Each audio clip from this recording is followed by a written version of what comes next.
Você está no canal Eu Estudo a Lição com o pastor Samuel Camilo Júnior. Hoje é quinta-feira, dia 28 de maio, e o tema que estudaremos na nossa lição será a criação nas Escrituras.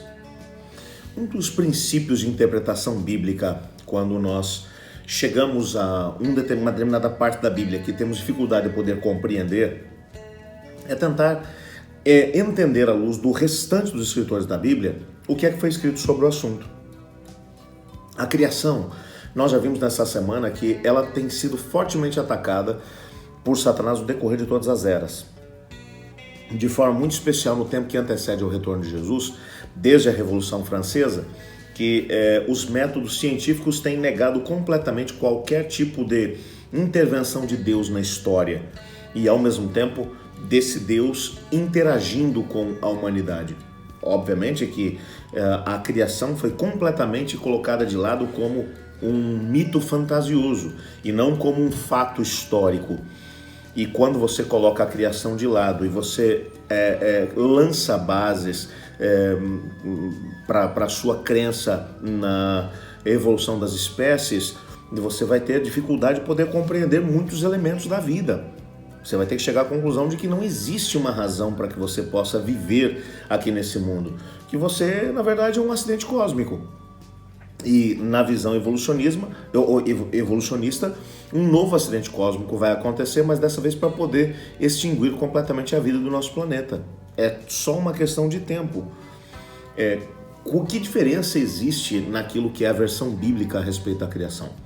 De maneira muito especial, o nosso foco durante essa semana foi o estudo de Gênesis 1 a 11, que principalmente os eventos que mencionam a criação do planeta, criação do homem e da mulher, bem como de todas as coisas que estão no planeta, a queda, o dilúvio e a divisão da humanidade em várias línguas na Torre de Babel. Vimos que durante esse período, principalmente pós-Revolução Francesa, que o relato da criação foi colocado de lado e esses elementos foram tidos como mitos que foram extraídos das culturas à sua volta. Mas uma pergunta que temos que fazer quando queremos ser bíblicos para podermos estabelecer um estudo é tentar descobrir o que é que o restante da Bíblia fala a respeito desses versículos ou desses capítulos de 1 a 11 de Gênesis. Como é que eles encaram isso como fato histórico ou como algum tipo de parábola que tem que ser compreendido dessa maneira? O nosso guia de estudos hoje mencionou 16 textos e eu queria te pedir que depois você lesse esses mesmos textos em casa. Eu não vou lê-los, mas nesses 16 textos, o que nós descobrimos, a maior parte deles do Novo Testamento, só um texto aqui do Antigo Testamento, que é um texto de Jó, onde todos os autores, entre eles principalmente, você tem aqui Lucas, Marcos, Mateus, depois Paulo nas suas cartas, Tiago, Pedro, Judas, João, todos eles mencionando a criação, ao mesmo tempo o dilúvio e ainda a própria Torre de Babel, a confusão das línguas, como fatos históricos. Nesses versículos você vai encontrar, por exemplo, nos textos que falam ali dos evangelhos, em Mateus, por exemplo, 19, verso 4, Jesus se referiu aos escritos de Moisés relacionados à criação do homem e da mulher como um fato histórico. Paulo, repetidamente, menciona o relato da criação como um fato histórico. No seu discurso lá em Atenas, ele vai falar de forma muito clara a respeito disso. Mas não só isso, quando você vai para a carta aos Romanos, por exemplo, no capítulo 5, ele por 6 vezes ele vai ligar Adão a Cristo Jesus. Ele vai dizer, o primeiro Adão acabou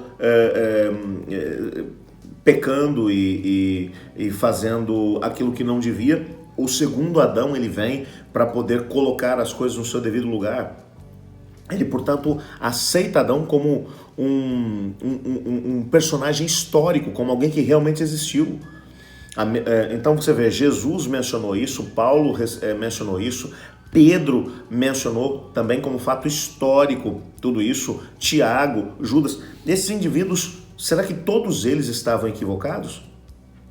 A Bíblia, se nós formos usar o princípio de interpretação bíblica como para podermos tentar entender o todo, nós temos que entender que os autores bíblicos olhavam para Gênesis 1 a 11 como fatos históricos que deveriam ser levados em consideração, não apenas como alguns relatos que poderiam ensinar lições para nós. A Bíblia constantemente vai dizer para a gente poder olhar para aqueles momentos e aprender lições, sim, porque aqueles foram personagens históricos que viveram situações reais. E por isso nós devemos aprender lições com eles, porque eles viveram, fizeram escolhas e essas escolhas os levaram por caminhos que tiveram consequência na vida deles, mas são tidos todos como personagens históricos reais.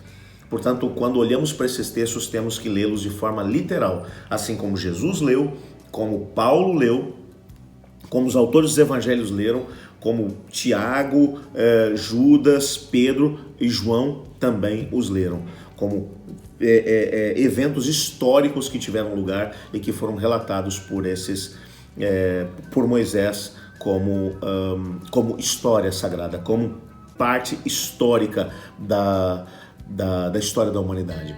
Eu queria agradecer a Deus nesse momento por ter nos dado tantas comprovações, não apenas em Gênesis, mas talvez sabendo que Gênesis seria tão criticado, o Senhor Deus permitiu que outros dos autores bíblicos frisassem que o que aconteceu lá foi real. Nós só precisamos agora agir pela fé e aceitar aquilo que é a revelação da parte de Deus como uma revelação autêntica. Vamos orar por isso? Obrigado, Senhor, por Tua palavra, obrigado pelo relato de Gênesis, mas obrigado principalmente porque através da Tua palavra nós somos capazes de compreender aquilo que realmente aconteceu lá na criação do planeta, com a queda do homem, dilúvio, a confusão das línguas na Torre de Babel. Obrigado, Senhor, porque o Senhor nos contou aquilo que aconteceu. Ajuda-nos a aprender lições com os indivíduos de todos esses tempos para podermos escolher melhor do que eles escolheram no passado. Pois em nome de Jesus que oramos. Amém. Eu estudo a lição. E você?